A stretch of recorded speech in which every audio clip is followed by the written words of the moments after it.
Noah and the flood. This is the account of Noah and his family. Noah was a righteous man, blameless among the people of his time, and he walked faithfully with God. Noah had 3 sons, Shem, Ham, and Japheth. Now the earth was corrupt in God's sight and was full of violence. God saw how corrupt the earth had become, for all the people on earth had corrupted their ways. So God said to Noah, I'm going to put an end to all the people, for the earth is filled with violence because of them. I'm surely going to destroy both them and the earth. So make yourself an ark of cypress wood. Make rooms in it and coat it with pitch inside and out. This is how you are to build it. The ark is to 300 cubits long, 50 cubits wide and 30 cubits high. Make a roof for it, leaving below the roof an opening 1 cubit high all around. Put a door in the side of the ark and make lower, middle and upper decks. I'm going to bring flood waters on earth to destroy all life under the heavens, every creature that has a breath of life in it. Everything on earth will perish, but I will establish my covenant with you, and you will enter the ark, you and your sons and your wife and your sons' wives with you. You are to bring into the ark 2 of all living creatures, male and female, to keep them alive with you. 2 of every kind of bird, of every kind of animal, and of every kind of creature that moves along the ground will come to you to be kept alive. You are to take every kind of food that is to be eaten and store it away as food for you and for them. Noah did everything just as God commanded him. Number 7. The Lord then said to Noah, Go into the ark, you and your whole family, because I have found you righteous in this generation. Take with you 7 pairs of every kind of clean animal, a male and its mate, and 1 pair of every kind of unclean animal, a male and its mate, and also 7 pairs of every kind of bird, male and female, to keep their various kinds alive throughout the earth. 7 days from now I will send rain on the earth for 40 days and 40 nights, and I will wipe from the face of the earth every living creature I have made. And Noah did all that the Lord commanded him. Noah was 600 years old when the flood waters came on the earth, and Noah and his sons and his wife and his sons' wives entered the ark to escape the waters of the flood. Pairs of clean and unclean animals, of birds and all of creatures that move along the ground, male and female, came to Noah and entered the ark, as God had commanded Noah, and after the 7 days the flood waters came on the earth. In the 600th year of Noah's life, on the 17th day of the 2nd month, on that day all the springs of the great deep burst forth, and the floodgates of the heavens were opened, and rain fell on the earth for 40 days and 40 nights. On that very day Noah and his sons, Shem, Ham, and Japheth, together with his wife and the wives of his 3 sons, entered the ark. They had with them every wild animal according to its kind, all livestock according to their kinds, every creature that moves along the ground according to its kind, and every bird according to its kind. Everything with wings, pairs of all creatures that have the breath of life in them, came to Noah and entered the ark. The animals going in were male and female of every living thing, as God had commanded Noah. Then the Lord shut him in. 40 days the flood kept coming on the earth, and as the waters increased, they lifted the ark high above the earth.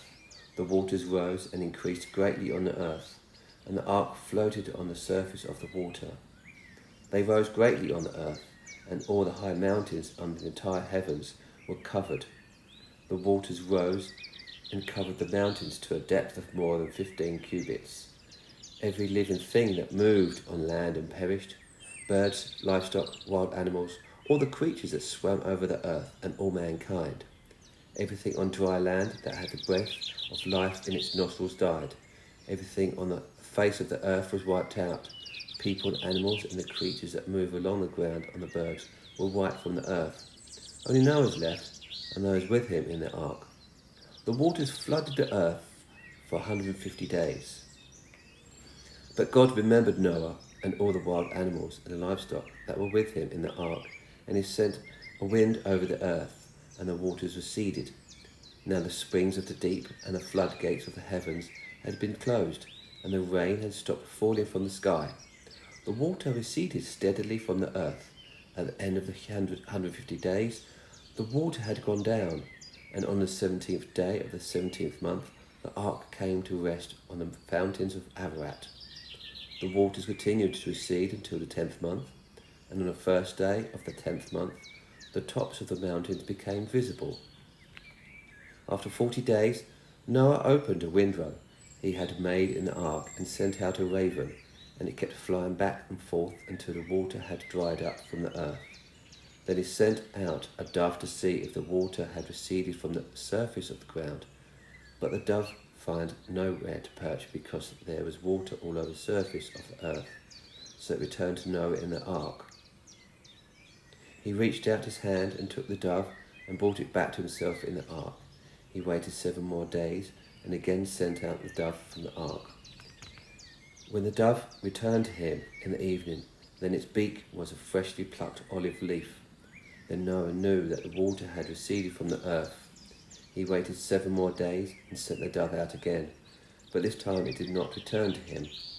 By the first day of the first month of Noah's 601st year, the water had dried up from the earth.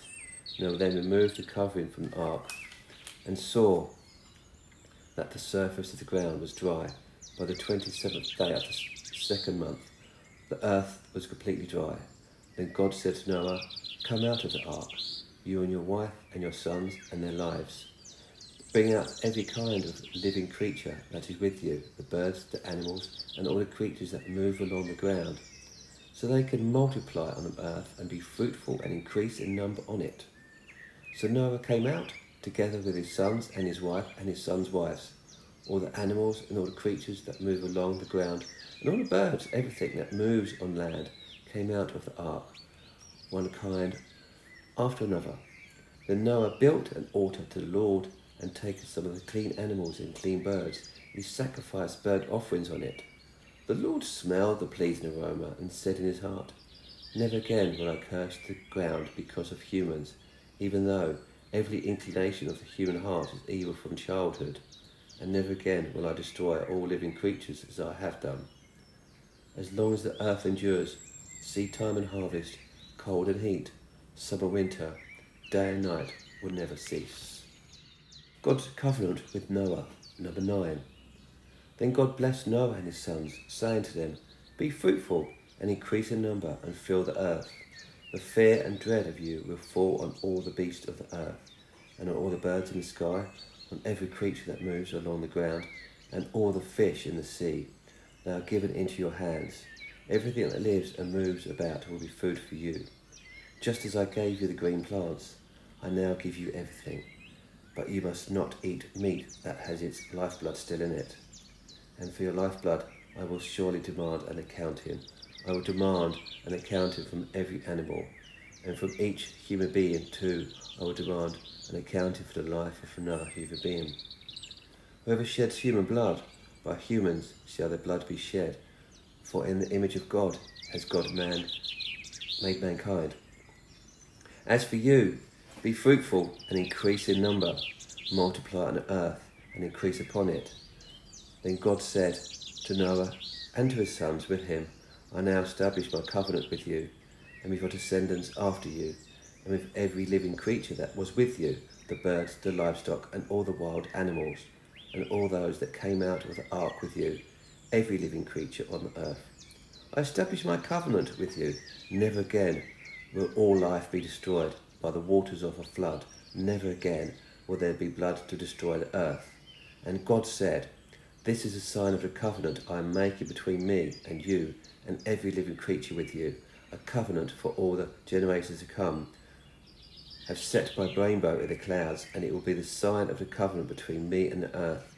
Whenever I bring clouds over the earth and a rainbow appears in the clouds, remember my covenant between me and you and all living creatures of every kind. Never again will the waters become a flood to destroy all life. Whenever the rainbow appears in the clouds, I will see it and remember the everlasting covenant between God and all living creatures of every kind on the earth." So God said to Noah, "This is a sign of the covenant I have established between me and all life on the earth. The sons of Noah. The sons of Noah who came out of the ark were Shem, Ham, and Japheth. Ham was the father of Canaan. These were the 3 sons of Noah, and from them came the people who were scattered over the whole earth. Noah, a man of the soil, proceeded to plant a vineyard. When he drank some of its wine, he became drunk and lay uncovered inside his tent. Ham, and the father of Canaan, saw his father naked and told his 2 brothers outside. But Shem and Japheth took a garment and laid it across their shoulders. Then they walked in backwards and covered their father's naked body. Their faces were turned and the other way so that they would not see their father naked. When Noah awoke from his wine and found out what his youngest sons had done to him, he said, "Cursed be Canaan, the lowest of slaves will he be to his brothers." He also said, "Praise be to the Lord, the God of Shem. May Canaan be the slave of Shem. May God extend Japheth's territory. May Japheth live in the tents of Shem, and may Canaan be the slave of Japheth." After the flood, Noah lived 350 years. Noah lived a total of 950 years, and then he died.